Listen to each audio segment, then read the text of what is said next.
ছোট পাপাটা এখন নাস্তা খাচ্ছে কম্বলের মধ্যে। কম্বলের মধ্যে আমার বাবা নাস্তা খাচ্ছে, দেখেন আপনারা। আর যদি ভালো লাগে তাহলে অবশ্যই ভিডিওটিতে একটি লাইক দিয়ে দেবেন। আমরাও ছোটবেলায় এভাবে করে কম্বলের মধ্যে দিয়ে নাস্তা খেতাম। তখন তো আর কম্বল ছিল না, তখন লেপ ছিল, লেপের মধ্যে দিয়ে নাস্তা খেতাম। তো আমি যেহেতু মা হয়েছি তাই আমি আমার বাচ্চাকে নাস্তা দিয়েছি কম্বলের মধ্যে।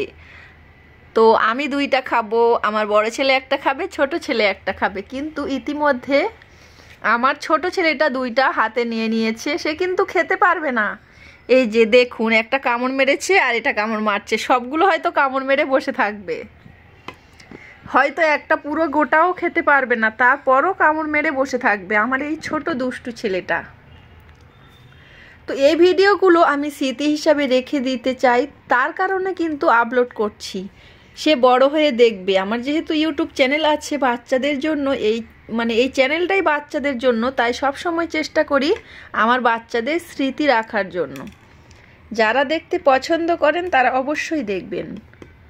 ছোট বাবু, দাও আমাকে নাস্তা দাও, নাস্তা দাও, দাও দাও। দেবে না? সে আমাকে দেবে না বলছে। দাও বাবা। হাতে দিয়ে আবার নিয়ে নিচ্ছে, কেমন দুষ্টু, কেমন দুষ্টু। দাও দাও দাও দাও দাও দাও, নাস্তা দাও। দেবে তো। আর এই যে ড্রেসটা পরে আছে, এই ড্রেসটা কিন্তু আমার রাফান বাবুর ড্রেস, আমার বড় ছেলের ড্রেস। তো ড্রেসটা যেহেতু ভালো আছে তাই আমি কেচে কুচে পরিষ্কার করে রেখেছিলাম। আর এখন যেহেতু ছোট বাবু হয়েছে আর ড্রেসগুলো দেখছিলাম, তো এই ড্রেসটা দেখছি আমার ছোট বাবুর গায়ে হবে, তাই তার আব্বুজি বলছে এটা বের করো, আমার ছোট বাবুকে পরিয়ে দেবে। তো এখন আমার ছোট বাবুকে পরিয়ে দিয়েছি। তো আমি ভাবলাম এটা কিন্তু আমি ভিডিও করে রাখবো, তুমি আমার বড় ছেলের ড্রেস ছোট ছেলের পরাচ্ছ। তো আমার হাজব্যান্ড বলছিল আগেকার যুগের মানুষেরা না এইরকমভাবে পরাতো, একটা বাচ্চার ড্রেস অন্য বাচ্চার পরাতো। তো ড্রেসটা তো ভালো আছে, তাহলে পরাও। তো আমিও তাই ভাবলাম, ড্রেসটা তো ভালো আছে সত্যি, তাই পরালাম। তো আজকে যেহেতু পরিয়েছি তাই জন্য একটু ভিডিও ক্যাপচার করেছি। আর শীতের সময় এই ফুল হাতা ড্রেস বাচ্চাদের কিন্তু অনেক লাগে, তো তাই ভাবলাম এই ড্রেসটাও পরিয়ে ফেলি। তো কথা বলতে বলতে অনেক কথা বলে ফেলেছি। কথার মধ্যে যদি কোনো কিছু ভুল বলে থাকি ক্ষমা দৃষ্টিতে দেখবেন। বাচ্চারা তো বড় হয়ে ভিডিও দেখবে, যার কারণে কিন্তু ভিডিওটাই করা। আর আপনাদের সঙ্গে একটু কথা বললাম, একটু বক বক করলাম। আর বাচ্চাটা কিভাবে খাচ্ছে সেটাও আপনাদের সঙ্গে একটু শেয়ার করলাম। তো ছোটোবেলায় যখন একটু খাওয়া দাওয়া করেছে, কোনো কিছু ধরেছে, সেগুলো কিন্তু ভিডিও ক্যাপচার করেছি। আর মাঝখানে কিন্তু অনেকগুলো ভিডিও করা হয়নি। যখন তার বয়স 10 মাস বা 12 মাস তখন কিন্তু ভিডিও তেমন একটা করা হয়নি। এখন তার বয়স কিন্তু 13 মাস।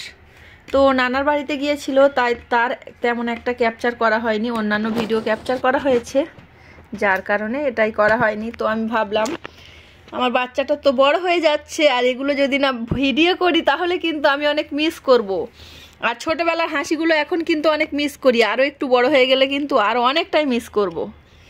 ছোটোবেলায় আমার বাচ্চার দিকে তাকালেই হাসতো, এখন কিন্তু হাসে না, একটু বুদ্ধি হয়ে গেছে। কেন হাসবে? কোনো কারণ ছাড়াই কিন্তু হাসে না বাচ্চাটা।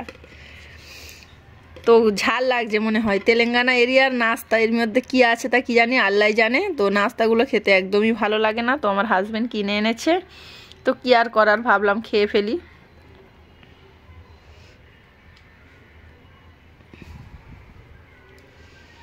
আমি কেটেছি, সে ভাবছে যে তার গালে দেওয়ার জন্য, কিন্তু আমি আমার জন্যই কেটেছি, খাবো বলে। সবসময় দুই ছেলে মায়ের হাতে খাওয়ার জন্য রেডি। বেশ বেশ ভালো না বেশ খারাপ, অতটা ভালো স্পেশাল মনে হচ্ছে না আমার কাছে। কিন্তু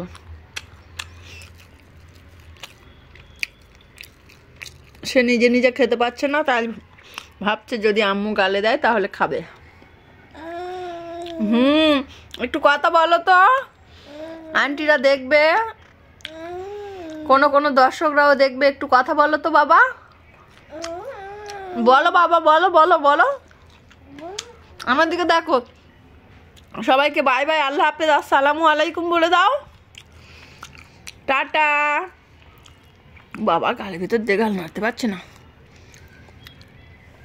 13 মাস বয়সী ছেলে বন্ডা খাচ্ছে, একটু একটু করে সব রকম খাবার খাওয়ানোর চেষ্টা করি কিন্তু। তো যাই হোক, আজকের ভিডিওটা এখানে শেষ করছি। আর কত স্মৃতি হিসাবে রাখবো, বেশ ভিডিওটা বড় হয়ে যাচ্ছে, আর বড় করতে চাইছি না। আল্লাহ হাফেজ, আসসালামু আলাইকুম।